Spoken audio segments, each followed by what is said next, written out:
Let's now shift focus to Europe. Protests against the contentious pension reform bill in France are continuing. Several protesters held a demonstration in capital Paris for second consecutive day. This demonstration escalated into clashes with the police. The government led by President Emmanuel Macron is also facing no-confidence motions in parliament. Dramatic scenes unfolded on the streets of Paris. Riot police had to be deployed to contain the angry protesters. An effigy of Macron was burnt with chants demanding his resignation. Demonstrators also clashed with the police, who had to fire tear gas to deal with the crowds. The situation in the capital remains tense as government faces the biggest demonstration since 2018. The rising unrest is one of the gravest challenges now facing Macron.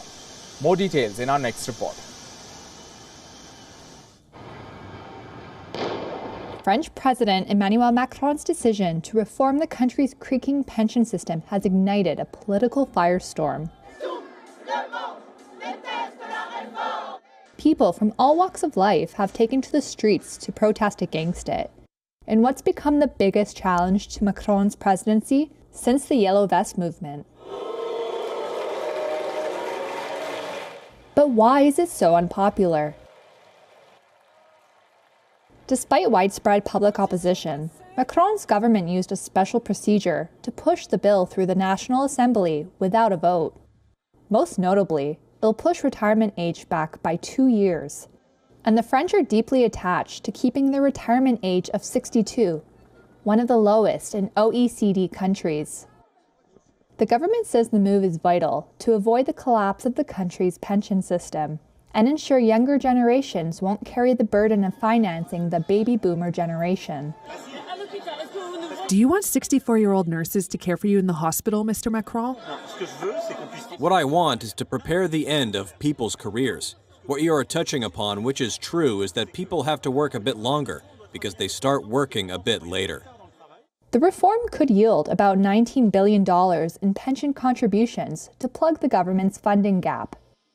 France has some of the lowest employment rates among 60 to 64-year-olds at 33%, compared to its neighbors. In Germany, that rate is 61%, and in Sweden, it's 69%. But the left-wing opposition says that gap could be filled by other means, like taxing the rich and companies more. Opinion polls show a vast majority of voters and trade unions oppose the reforms.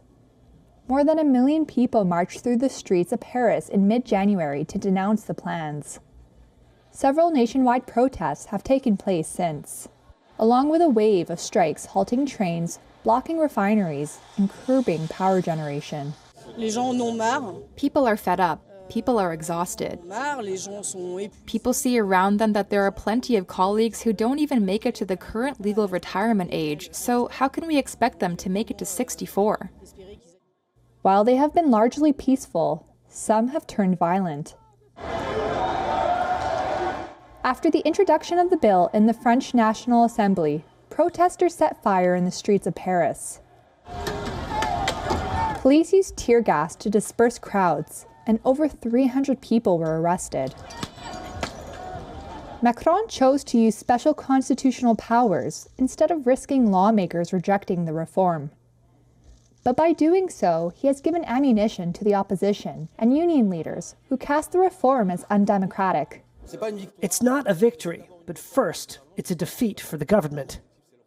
He has bet his political future on this bill. Failure to reform pensions would tarnish the rest of his second and final term, and stop his reformist zeal dead in its tracks, according to government sources. But it's unclear what he can do now to quell anger on the streets.